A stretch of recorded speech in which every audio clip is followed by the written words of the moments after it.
Okay, so notice your objectives here. Student will be able to simplify expressions with rational exponents, and then we're solving exponential growth and decay problems involving these exponents as well, all right?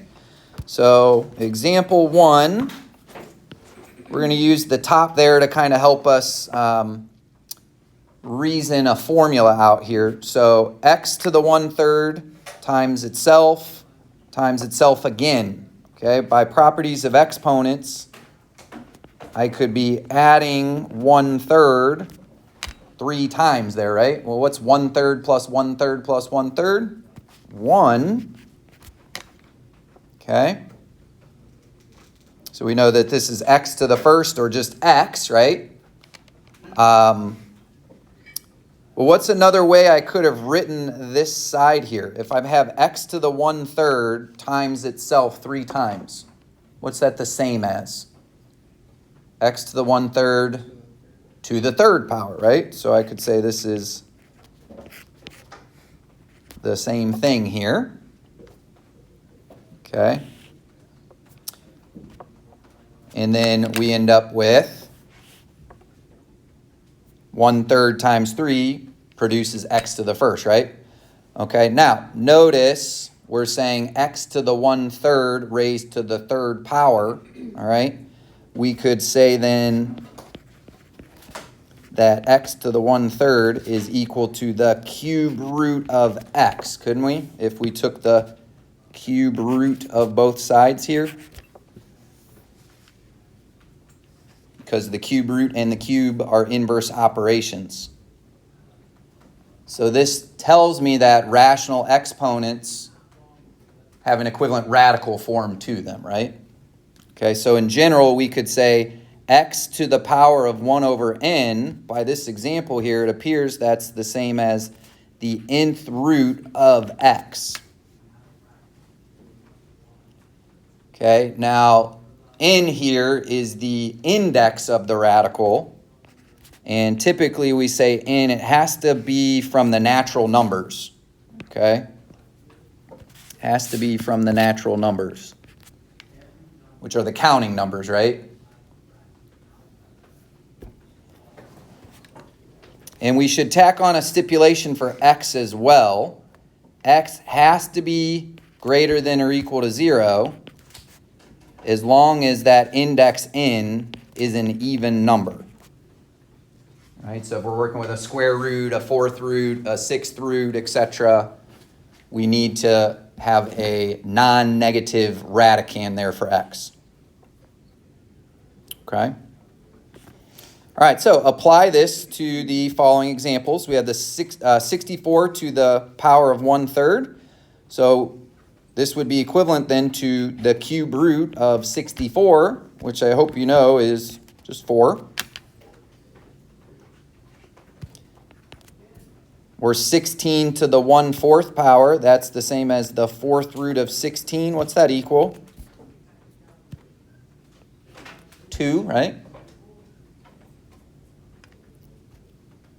Okay, and then the next one, we've got 243 to the power of negative 1/5. So first thing I should do is put this underneath 1 to make that a power that's positive. And then this would be equivalent now to 1 over the fifth root of 243. May not have that one memorized, but fifth root of 243 is 3. So in the end, this is 1/3. 3 to the fifth power is 243.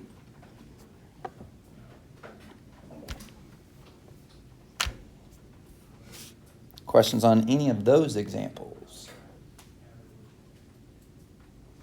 All right, so example 2, we're going to take this a step further. All right, so here I have x to the power of 3/2, and I'm saying that's equivalent to what expression raised to the third power? That would be x to the 1/2 power, right? Or another way I could think of it, x to the 3/2 is the same as x cubed raised to the 1/2 power, right?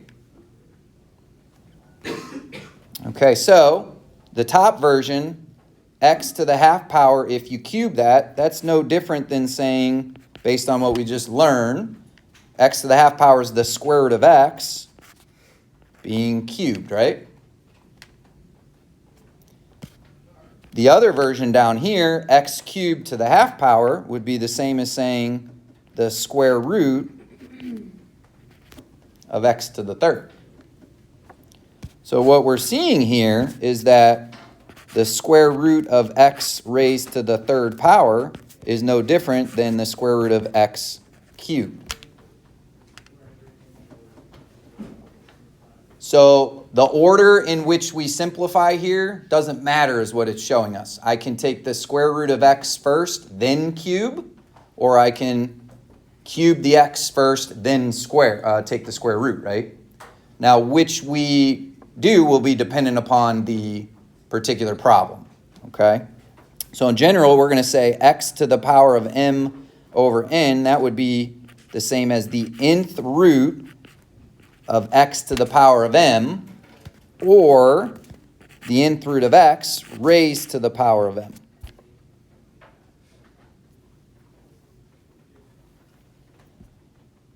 Okay, now here we're going to say n and m. Now we could call them integers. Before we said n had to be a natural number, which implied it had to be a positive counting number, right? But now that I have this second value of m at play here within the fraction, I can treat m and n as integers because a negative over a negative would make a positive, right? Okay. And then we still should tack on x to the power of m has to be greater than or equal to 0 if n is even.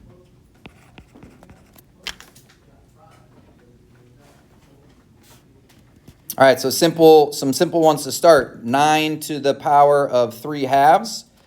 So you could think of it as the square root of 9 cubed, or you could think of that as 9 cubed, taking the square root of it. If you're doing this by hand without a calculator, which version would you want to simplify, the left or the right? I would say the left, because we know the square root of 9 is 3, and then 3 cubed is 27, right? Without a calculator, some of you might actually have to go out and multiply 9 cubed out to figure that out, and then taking the square root of that might be a little more challenging. Okay, so then the next one, let's make this 1 over 27 to the positive 2/3. And I think I should make this 1 over the cube root of 27. And let's put the square on the outside, because I know the cube root of 27 is 3. So then I just have to square that to give me 1/9 for the final. Good there?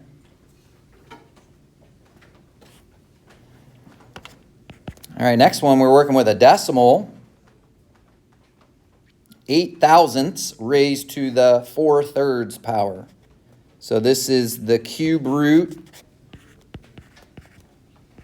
of 8 thousandths to the 4th. Could think of it like that, but I feel it's probably better, especially if we're trying to do this by hand, to pull that power to the outside. Because the cube root of 8 thousandths is simply just 2/10. Okay, you might struggle with that. Decimals are usually a little tougher, but I think 2/10 times itself, well, that would be 0.04, right, or 4/100ths, and then times that by another 0.2. There we have it. Okay, so then what is 2/10 raised to the 4th power? That would be 0.0016. Just 2 to the 4th is 16. Move the decimal place 4 to the left. Questions on any of those examples? Okay, so now we laid a little bit of a foundation we can apply to the following. I have 2 to the power, 2 times n to the power of 1/3 is multiplying this expression n to the 2/3 plus n to the negative 1/3. So I'm going to distribute here. And this is going to allow me to add my exponents on the n.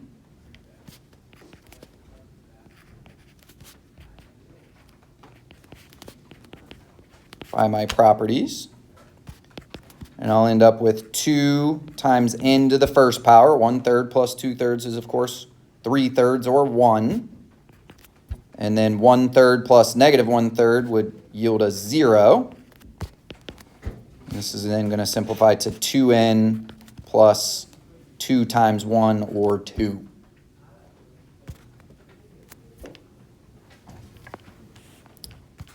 All right, next we have 25 raised to the negative 1/3 power, and that's then being raised to the negative 3/2 power. So it's a power to a power situation. So we're going to multiply these together, right? So what's that going to produce? A negative times a negative is a positive. And wouldn't the 3's reduce away? So this is just 25 to the 1/2 power, or the square root of 25, which is 5. That was easy.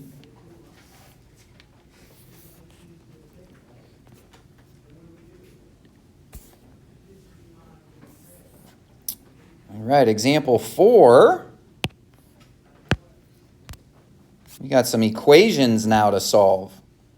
9 to the power of x plus 1 equals the square root of 27. So this is an exponential equation, and there's a couple ways to solve exponentials. First is trying to get like bases. And then the second, if that's not possible, then we got to use some logarithms, which will be in the next part of this unit. I think we can get some like bases here. Okay.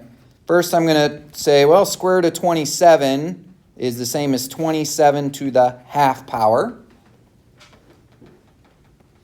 9 is 3 squared, right? 27 is 3 cubed. So there I was able to write these with a like base of 3.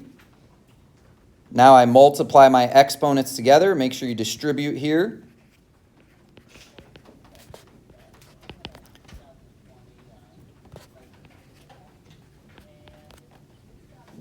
Okay, so we have 3 to the power of 2x plus 2 is equal to 3 to the power of 3/2.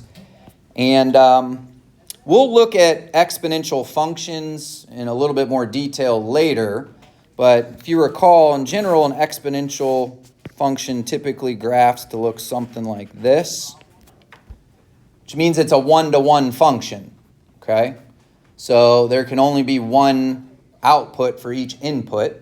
Okay, so that means if these two expressions are set equal to each other, then this has to equal the other exponent.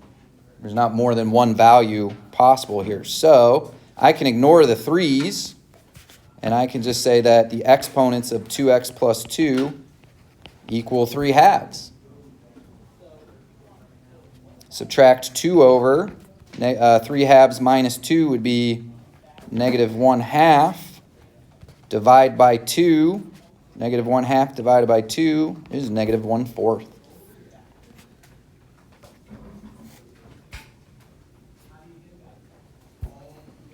Okay, let's try to take a similar approach over here.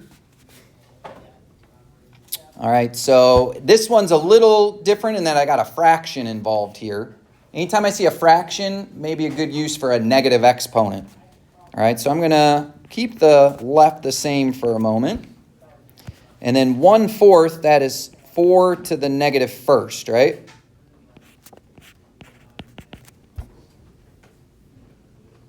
Okay, now 8 and 4 can both be written in terms of bases of 2. So 8 is 2 cubed. And then 4 we know is 2 squared. So if this is 4 to the negative first, then we could treat this like 2 to the negative second now.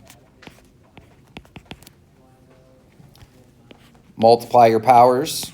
Make sure you distribute here. This would be 2 to the power of 6x minus 21 equals 2 to the power of negative 12 plus 2x. Now we have two expressions with the same base equivalent to each other. That means their exponents must be equivalent. So let's see, I'm going to subtract 2x. That'll give me a 4x here. Add 21. So it's going to give me a 9. X is 9/4.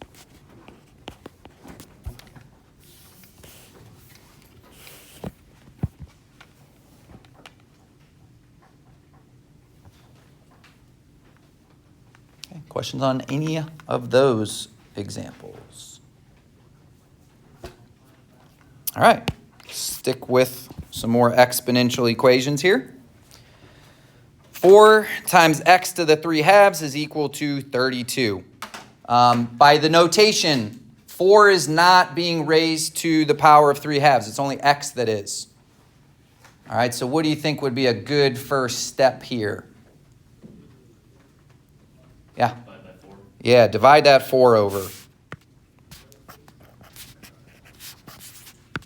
So we have x to the power of 3/2 is equal to 8. Okay. Now that's the same as the square root of x cubed.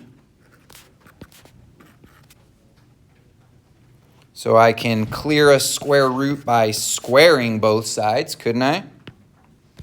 That's going to give me just x cubed equals 64. And now I'm going to take the cube root of both sides. X will end up equaling 4.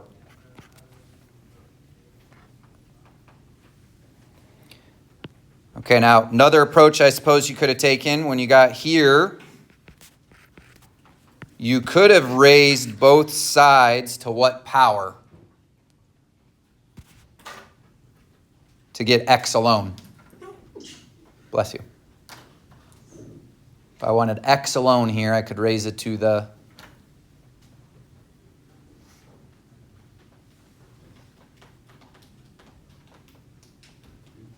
2/3, yeah. Right, because 3/2 times 2/3 would just multiply out to 1. So this is now x to the first. And then 8 to the 2/3 is the cube root of 8 squared. Cube root of 8 is 2, and 2 squared is 4. So that would have been another option. Okay. All right, next one. I think I should probably add that 2 over, and then maybe take care of the negative exponent. So let's do that all at once.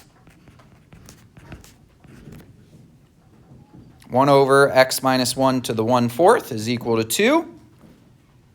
And that's the same as 1 over the 4th root of x minus 1 equals 2. Or isn't that the same as 1 equals 2 times the 4th root of x minus 1? If I clear the fraction.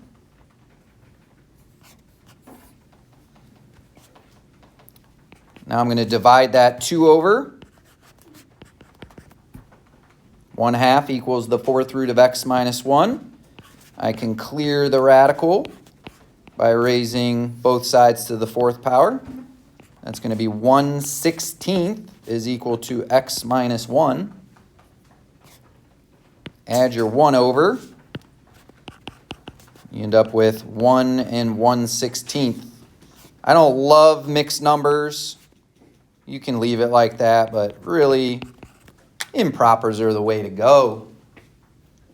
X is 17/16.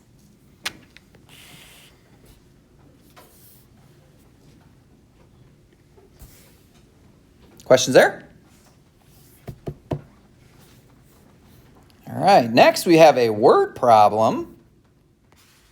It says a house now is worth $135,000 and it was worth 100,000 5 years ago, so in 5 years' time you made $35,000 in value, what was the average annual rate of appreciation? Okay, appreciation means like growth, right? When things appreciate, they increase in value, right? Okay, so we have our exponential growth formula there. A equals P times 1 plus R raised to the power of T. What's P in this particular situation? Yeah, the 100K.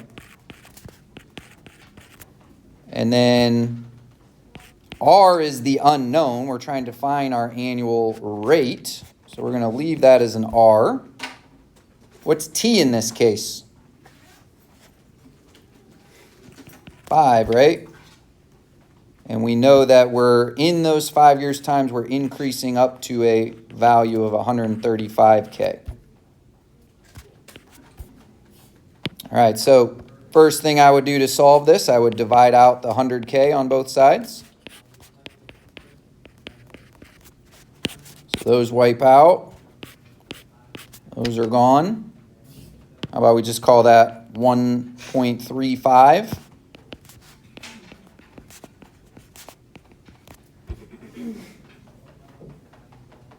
Okay. I could take the fifth root of both sides.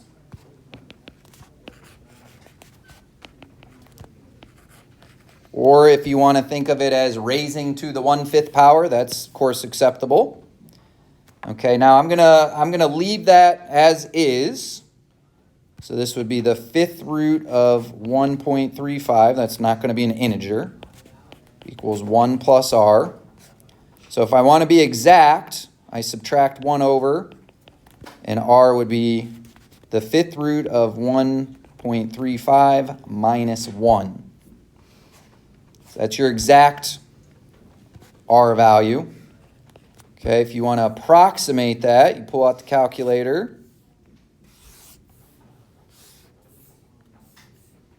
Okay, so fifth root of 1.35 minus 1. So we're looking at 0.0619 or 6.19%. Okay, the other way we could have typed it in, of course, we could have gone parentheses 1.35 raised to the power of 1/5 minus 1. Okay, now word of caution on your calculators. If you're going to do it that way and raise it to the 1/5 power, make sure you put the 1/5 in parentheses. Okay, on those scientific calculators. All right. Okay, one more. What do we got to finish off? Ooh, we got some factoring. Okay, factor this expression. We're just looking for GCFs here. Okay, so every term's got an X, got a Y involved. You're looking for the smallest power of X and the smallest power of Y that you could be able to be pulled out. So I've got a 2/3, I've got a 5/3, and I've got a 1/3 as powers on X. Which is the smallest number? 1/3. So my GCF here is going to need to include X to the 1/3. Okay, what about for the Y's? I got a 1/3, a 2/3, and a 4/3. 1/3 is the smallest again, right? So we're going to pull out a Y to the 1/3 power. So if I factor X to the 1/3 from here, what would be left? X to the 1/3, right? 1/3 plus 1/3 is the 2/3. All right, now if I pull Y to the 1/3 from Y to the 1/3, only 1 would be left. So I don't have to write anything there. Okay, minus 7, that stays put. If I take X to the 1/3 from X to the 5/3, I'm left with X to the 4/3. And if I take Y to the 1/3 out of Y to the 2/3, I'm left with y to the 1/3. And minus 8. X to the 1/3 gets completely pulled out. Y to the 4/3 becomes y to the 3/3, which is really just y. Done. That's all we're looking for there.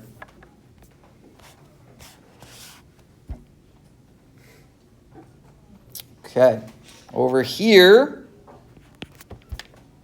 let's focus on the A's. The powers are 1/3 and 4/3. Well, 1/3 is smaller, right? So I'm going to pull A to the 1/3 out. And then which is smaller, negative 2/3 or positive 4/3? Of course, negative 2/3.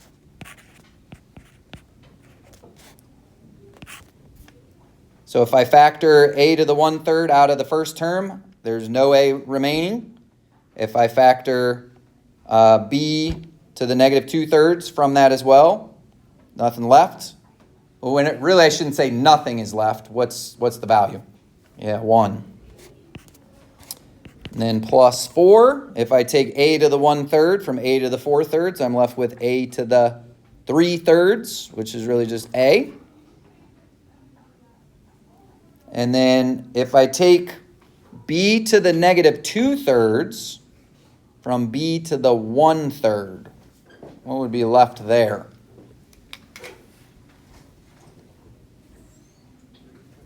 Three-thirds, right? Or just 1. So this is going to be a B as well. Very good.